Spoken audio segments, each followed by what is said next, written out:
If there is a mistake or incorrect information on your EIDL loan, aka EIDL, you could be declined because of unverified information. We're going to talk about that today in today's video. Welcome to Advancing with Financing. And we're going to talk today about unverified information and what does that mean and why are you declined? If there is anything in this video that you find helpful or useful or educational or entertaining or informative, hit the thumbs up. Like our video, please comment below, let us know how you're doing, and subscribe and hit that bell so you see every single time we're talking about the disaster of disaster finance. So let's get started. It's a disaster. It's all over the place.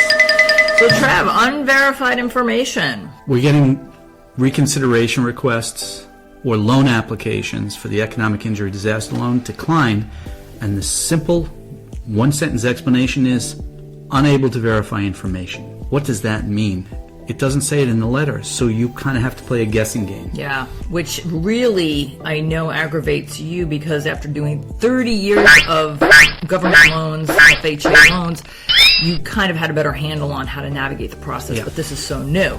We just did a video on what happens if you make a mistake on your EIDL loan. If there is unverified information, you're kind of stuck with the reconsideration process now, right? Yes, you're stuck with the reconsideration process and your guessing game. I would say, number one is you want to file a reconsideration, but also you want to go back to your original application and see if you left a blank.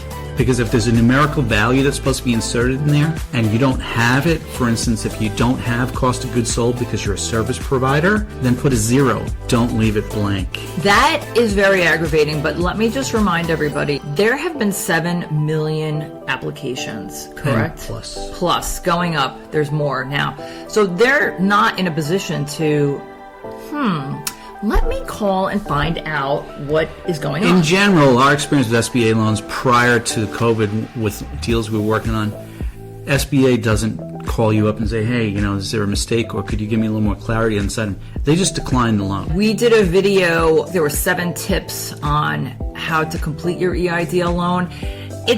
It's showing up right above, and one of the tips is to take screenshots of your application, every page of the application before you proceed. That will help you understand what might have been missing. You get a summary at the end of your application process, a summary of each page, which tells you the information you inputted, so if there's a mistake, you can go back and edit that page. Screenshot those pages in the summary. One of the biggest mistakes that becomes the unverified information is when your gross revenue that you filled out on your application does not match your tax return. That is key as far as preparing for your EIDL. Likewise with the cost of goods sold. Many service providers don't have a cost of goods sold for their business, but sometimes their tax professional will put that on the tax return. So you want to double check that before you put 0 in that box.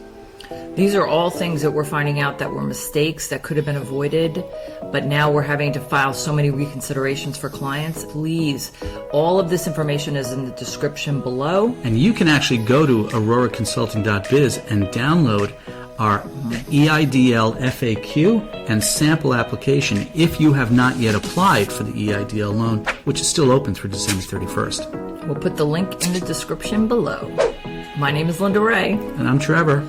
We are Aurora Consulting, financing solutions for your business success story. Morning Glory.